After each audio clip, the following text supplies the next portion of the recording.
ડીસાના ગૌરવવંતા બે ખેલાડીઓ હવે હોકી ગુજરાતની ટીમમાં રાષ્ટ્રીય સ્તરે ચમકશે. બનાસકાંઠાના ડીસા શહેર માટે એક ગૌરવપૂર્ણ સમાચાર છે. સરદાર પટેલ હાઈસ્કૂલના બે યુવા હોકી ખેલાડીઓએ અસાધારણ પ્રતિભા અને સખત મહેનતથી રાજ્યની પ્રતિષ્ઠિત હોકી ગુજરાત ટીમમાં સ્થાન મેળવ્યું છે.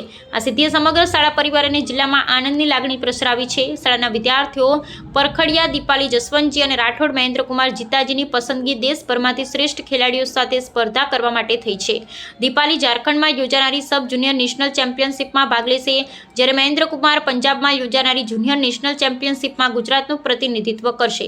આ બંને ખેલાડીઓએ તેમની રમત દ્વારા સાબિત કરી બતાવ્યું છે કે નાના શહેરમાંથી પણ મોટા સપના પૂરા કરી શકાય છે. આ પ્રસંગે સરદાર પટેલ એજ્યુકેશન ફાઉન્ડેશન ટ્રસ્ટના મેનેજિંગ ટ્રસ્ટી ટી.જે. પટેલ સાહેબે જણાવ્યું હતું કે આ બંને ખેલાડીઓની સિદ્ધિ અમારા માટે ગૌરવની વાત છે.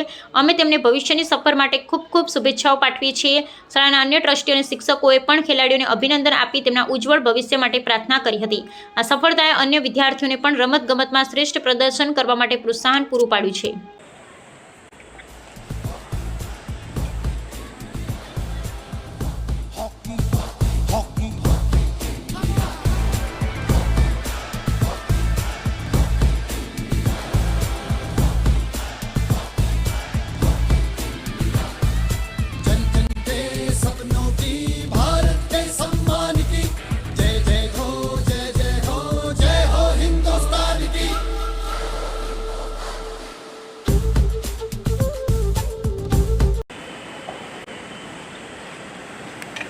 इंजेक्शन की तैयारी गुजरात की तरफ से भावना भा जडेजा तैयार हो रही इस वक्त.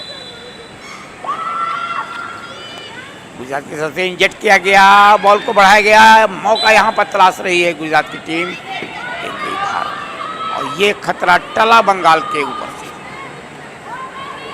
तो फिलहाल स्थिति यहाँ पर बंगाल 0